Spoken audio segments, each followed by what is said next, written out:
दोस्तों, अगर मैं आपसे कहूं कि भारतीय क्रिकेट टीम के अंदर ऐसा तूफान चल रहा है जिसने पूरे ड्रेसिंग रूम की दीवारों को हिला दिया है, तो क्या आप यकीन करेंगे? एक तरफ वो कप्तान है जिसने करोड़ों दिलों पर राज किया, रोहित शर्मा, और दूसरी तरफ वो इंसान जिसकी सोच तेज और प्लान खतरनाक, गौतम गंभीर। अब सवाल ये है, क्या टीम इंडिया अब दो टुकड़ों में बंटने वाली है? क्या रोहित की बादशाहत खत्म होगी या गंभीर का युवा मिशन वहीं दम तोड़ देगा? क्या रोहित शर्मा एक बार फिर से कप्तानी में वापसी करने वाले हैं? चलिए जानते हैं पूरी इनसाइड स्टोरी। सिर्फ 4 मिनट में दिन था शुक्रवार का, समय था शाम का, लेकिन कैमरे के अंदर जो हुआ उसने भारतीय क्रिकेट की सूरत बदल दी। बीसीसीआई की टेबल पर बैठे थे मिथुन मनहास और भारतीय टीम के चयनकर्ता अजित आगरकर एक कोने में बैठे थे। दो चेहरे, एक तरफ रोहित शर्मा और दूसरी ओर नए कोच गौतम गंभीर। शुरुआत में सब कुछ सामान्य था, रिपोर्ट्स, प्लानिंग, टीम लिस्ट। लेकिन जब गंभीर बोले, अब मौका है युवाओं को मौका देने का, शुभमन, यशस्वी और अभिषेक जैसे खिलाड़ियों से भविष्य तैयार करना होगा, वहीं से माहौल बदल गया। रोहित ने हल्की मुस्कान के साथ कुर्सी से झुककर जवाब दिया, युवाओं को मौका देने से मुझे कोई दिक्कत नहीं है गंभीर भाई, लेकिन अनुभव को नजरअंदाज करने की कीमत बहुत भारी पड़ सकती है। पूरा कमरा शांत हो गया। मिथुन मनहास और आगरकर ने एक दूसरे की ओर देखा। फिर रोहित बोले, गंभीर भाई, जब मैं 2013 में टीम में जगह पाने की कोशिश कर रहा था तो कुछ लोगों ने कहा था कि मुझसे कुछ नहीं होगा, लेकिन आज मैंने उन्हीं लोगों को दिखाया कि कौन कितना लंबा खेलता है। कमरा ठहर गया। गंभीर के चेहरे से मुस्कान गायब हो गई और माहौल में छा गया सन्नाटा। दोस्तों, यह टकराव केवल दो लोगों के बीच नहीं है, यह दो सोचों की जंग है।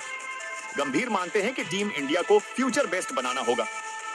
अब वक्त है पुराने चेहरों को अलविदा कहने का और नई पीढ़ी को मौका देने का। वहीं रोहित शर्मा की सोच बिल्कुल अलग है। उनका मानना है कि टीम अनुभव से बनती है, उम्र से नहीं। रोहित का बयान, मैं पूरी तरह फिट हूं और 2027 का वर्ल्ड कप खेलना चाहता हूं। यही बयान बन गया बीसीसीआई के भीतर का भूकंप। गंभीर का पूरा प्लान था कि 2 साल में एक नई टीम तैयार की जाए, लेकिन अगर रोहित 2027 तक कप्तान रहे तो उनका ब्लूप्रिंट उड़ जाएगा। अब हालात यह हैं कि बीसीसीआई दो रास्तों पर खड़ी है। एक तरफ गंभीर का विजन जिसमें भविष्य के सितारे हैं, शुभमन गिल, यशस्वी जायसवाल, रिंकू सिंह और अभिषेक शर्मा। दूसरी तरफ रोहित शर्मा की लोकप्रियता जिसकी एक मुस्कान करोड़ों फैंस के लिए उम्मीद बन जाती है। बीसीसीआई अध्यक्ष मिथुन मनहास ने साफ कहा है, टीम इंडिया किसी एक की सोच पर नहीं चलेगी, फैसला प्रदर्शन के आधार पर होगा। मतलब अगर आने वाले कुछ महीनों में युवा टीम फेल होती है तो रोहित शर्मा की कप्तानी में फुल टाइम वापसी तय है। अब सोचिए दोस्तों, अगर भारत एक सीरीज भी हार गया तो मीडिया, एक्सपर्ट्स और फैंस सब एक ही आवाज में कहेंगे, ब्रिंग बैक रोहित। वहीं सूत्रों के मुताबिक अगर रोहित शर्मा 2027 तक खेलते हैं तो विराट कोहली भी वनडे में 2027 तक बने रहना चाहते हैं। भारत फिर से देख सकता है वही रोको जोड़ी जिसने 2024 तक पूरी दुनिया को डराया था। लेकिन गंभीर के दिमाग में कुछ और है। वो मानते हैं कि नए खून से ही बनेगी नई टीम इंडिया।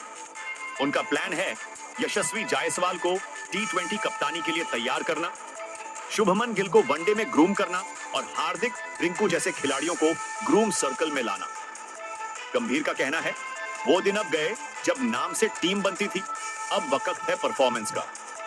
अब फैंस का सवाल है, क्या नया खून ही भारत को वर्ल्ड कप जिता सकता है या अनुभव और क्लास ही असली चाबी है?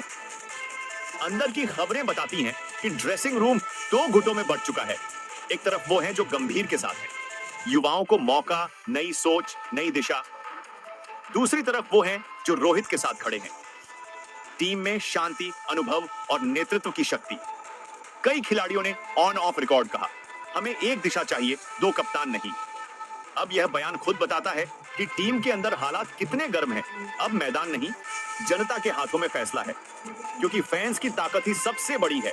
वही कप्तान बनाते हैं, वही हटाते भी हैं। अगर आने वाले महीनों में युवा टीम ने शानदार प्रदर्शन किया तो गंभीर का विजन जीत जाए, लेकिन अगर सीरीज हाथ से गई तो रोहित शर्मा की वापसी इतिहास बन जाएगी। तो दोस्तों, अब फैसला आपका, हैकमेंट में बताइए, क्या रोहित शर्मा को 2027 तक कप्तान रहना चाहिए या गंभीर की नई टीम को मिलना चाहिए मौका?